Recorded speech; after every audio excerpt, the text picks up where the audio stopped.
कहते हैं कि मन इतना चंचल होता है कि यदि वह नियंत्रण में न रहे तो व्यक्ति अशांत महसूस करने लगता है।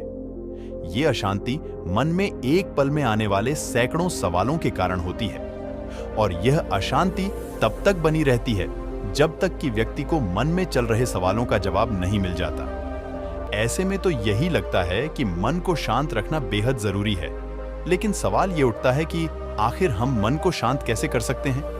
गौतम बुद्ध के मुताबिक मन को शांत करने के लिए उसे समझना जरूरी है। गौतम बुद्ध के बताए वे तरीके जिनसे मन को समझना आसान होगा और हम उस पर कंट्रोल करने का प्रयास कर सकेंगे।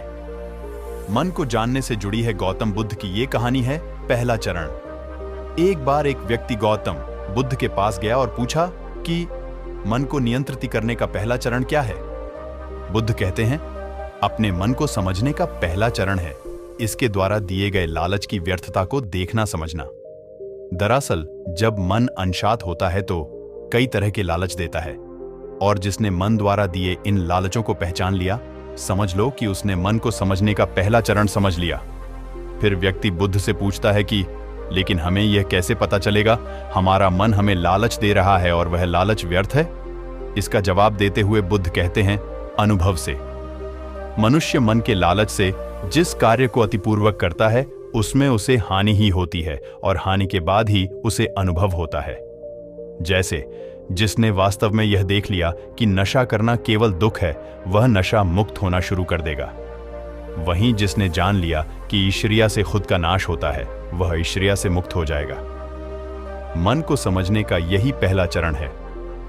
मन को जानने का दूसरा चरण व्यक्ति बुद्ध से पूछता है, यदि व्यक्ति पहले चरण से यह जान जाता है कि वह मन द्वारा दिए लालचों के कारण दुखी है, तो फिर दूसरा चरण क्या है?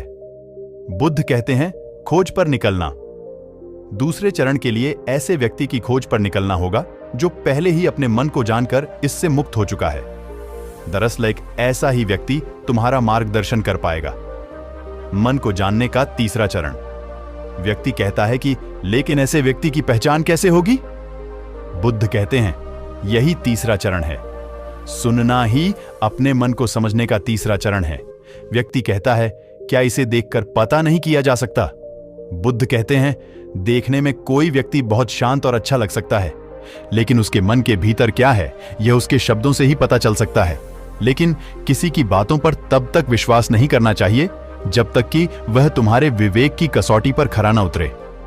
मन को जानने का चौथा चरण गौतम बुद्ध कहते हैं कि कर्म ही मन को समझने का चौथा चरण है। खुद को जानने के लिए सही दिशा में कर्म करना जरूरी है, लेकिन कर्म करते हुए व्यक्ति हर बार दो गलतियां करता है। पहली गलती यह कि शुरुआत ही नहीं करना और दूसरी गलती यह कि पूरा रास्ता तय न करना। इन दोनों ही गलतियों के पीछे हमारा मन होता है। व्यक्ति अपने कर्म को पूरा इसलिए नहीं कर पाता क्योंकि वह सोचता है कि मैं कल से शुरुआत करूंगा तो कोई यह सोचता है कि मैं असफल हो जाऊंगा। इन गलतियों का मुख्य कारण है जागरूकता की कमी। इसके बिना मन व्यक्ति को सही दिशा में चलने ही नहीं देता। मन को जानने का पांचवां चरण गौतम बुद्ध कहते हैं कि मन को जानने और समझने का पांचवा चरण है जागरूकता। इसीलिए हर कार्य को जागरूकता के साथ करें। बिना जागरूकता के साथ किया गया कार्य या फिर जिया गया क्षण मृत्यु के समान है। व्यक्ति बुद्ध से पूछता है, अपने जागरूकता के स्तर को कैसे बढ़ाया जा सकता है? बुद्ध ने जवाब दिया, ध्यान से। मन को जानने का छठा और अंतिम चरण। ध्यान ही मन को जानने, समझने और नियंत्रित करने का अंतिम चरण है। यानी ध्यान ही वह नाव है जिस पर बैठ मन रूपी नदी को पार किया जा सकता है। जिस व्यक्ति ने इन शुरुआती 5 चरणों से मन को जान लिया, उसने अपने मन को जीत लिया, उस पर काबू पा लिया। तो इस तरह बुद्ध ने मन की चंचलता को हल कर दिया। दोस्तों, आपको यह वीडियो कैसा लगा कमेंट में जरूर बताएं और एक लाइक एंड चैनल को सब्सक्राइब जरूर कर दें।